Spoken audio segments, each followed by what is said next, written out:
Você sabe que o mundo está numa trajetória descendente que vai terminar lá no inferno.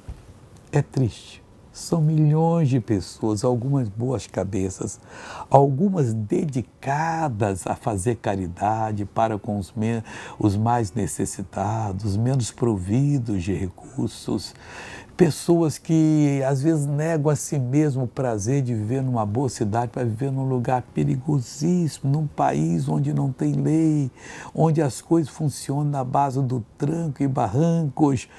Mas olha o que diz a Bíblia Sagrada, o que essas pessoas do mundo fazem que faz com que elas percam a bênção do Senhor. E mudaram a glória do Deus incorruptível em semelhança da imagem do homem corruptível. Não temos que fazer isso. E de aves, e de quadrúpedes, e de répteis, o que nós temos que fazer por eles? Interceder e pregar a palavra. Nós vamos salvar muitos.